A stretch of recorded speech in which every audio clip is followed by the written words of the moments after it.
Naqueles dias, Maria partiu para a região montanhosa, dirigindo-se apressadamente a uma cidade da Judéia. Entrou na casa de Zacarias e cumprimentou Isabel. Quando Isabel ouviu a saudação de Maria, caríssimos irmãos e irmãs, presentes aqui no santuário de São José de Ribamar, caríssimos ouvintes da Rádio Educadora, hoje para nós, quarto domingo, tempo do Advento. No dia 8 de dezembro passado, o Santo Padre Francisco abriu em Roma o Ano Santo da Misericórdia. Nós também, aqui na Diocese de São Luís, na Praça Maria Aragão, uma belíssima celebração, com a presença de muita gente. Também nós começamos a caminhar pelo Espírito Santo da Misericórdia. Um dos símbolos do Ano Santo é a chamada Porta Santa. A rigor, a Porta Santa é a Basílica de São Pedro lá, que representa o Cristo. Ele é a porta. O Cristo nós entramos no segredo de Deus. Mas também as arquidioceses e dioceses espalhadas pelo mundo inteiro, por sua vez, podem ter suas portas santas. Na Arquidiocese de São Luís, nós estamos com 3 portas santas. Aqui nesse santuário de São José de Ribamar, no santuário Nossa Senhora da Conceição do Monte Castelo e na Igreja do Carmo, no centro antigo, no centro histórico de São Luís. Essas portas santas querem mostrar para nós que neste ano da misericórdia, Deus nos convida de maneira muito insistente, de maneira particular, a nós penetrarmos no mistério de Deus. Esses 3 lugares, de maneira especial, nós queremos acolher as pessoas durante todo o ano da misericórdia, do Ano Santo da Misericórdia, que começou no dia 8 de dezembro e vai se estender até no último domingo do ano litúrgico, festa do Cristo Rei, parece que é dia 24 de novembro desse próximo ano de 2016. Então, nesse ano da misericórdia, Deus, para nós, de novo, cada vez mais acentuadamente, se revela como aquele que vem ao nosso encontro.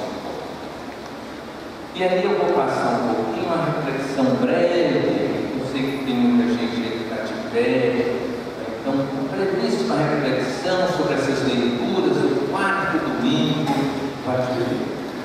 Vocês podem ver logo que a figura central deste quarto domingo é Nossa Senhora. A experiência que nós temos de Deus e a experiência que as várias gerações de pessoas que têm passado nesse mundo, mas também a experiência do povo de Deus, do povo de Israel, tem 2 vertentes. De um lado, a gente imagina e experimenta Deus como alguém que está muito acima de nós. Ele está nos céus, os céus. Deus não pode ser identificado nem com os astros, com o sol, por nada disso. Deus está muito acima daquilo que se possa imaginar. Essa é a primeira experiência. Mas, de outro lado, há uma outra experiência aparentemente contraditória, que é que Deus está conosco. Deus caminha com o seu povo. Deus nos orienta, Deus nos sustenta. Ele não só é o Criador, Ele mantém a nós, mantém a sua criação. Os filósofos vão dizer o seguinte, que em Deus nós temos temos essas duas afirmações. A transcendência de Deus. Deus não pode ser manipulado. Deus não pode estar a serviço de um Estado, de uma ideologia, de interesses particulares, de propaganda, de vender e comprar. Deus é transcendente. Deus está muito acima dos interesses imediatos. Isso os filósofos dizem, é a transcendência de Deus. Mas de outro lado, Deus está nas suas criaturas. A Bíblia vai dizer que Deus habita, o seu Espírito Santo habita em nós. Os filósofos vão dizer a imanência de Deus. E aí, a pessoa humana. A pessoa humana, ao mesmo tempo que nós estamos ligados ao solo, nós somos pó da terra, nós temos uma abertura ao infinito. A pessoa humana, nela se encontra por de um lado a transcendência de Deus, de outro lado a imanência de Deus. Porém, nós fracassamos para exercer esse papel do encontro de Deus com as suas criaturas. O primeiro Adão somos todos nós. A primeira pessoa humana, nós fracassamos. E aí tem Jesus. Jesus, ao mesmo tempo que é Deus, é também humano.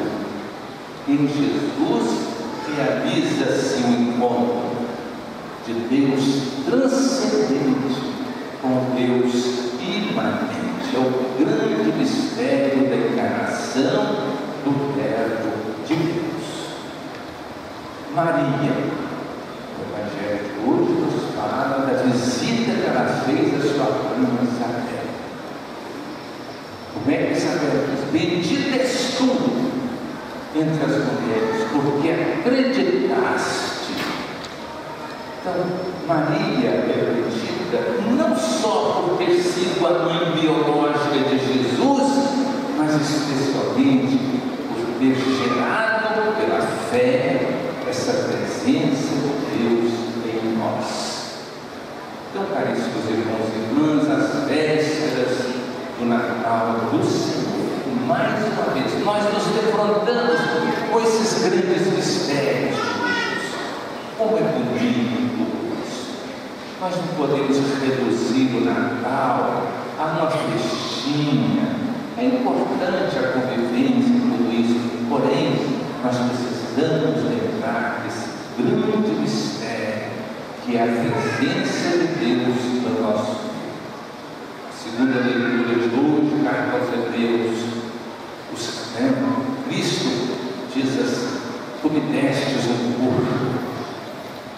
Esse é o mistério de um Deus encarnado. Maria ocupa este lugar importante. Maria acolheu a palavra em si. A igreja, nós todos, ao longo dos tempos e dos lugares, devemos, assim como Maria, acolher essa palavra de Deus, para que ela vá se encarnando, se realizando ao longo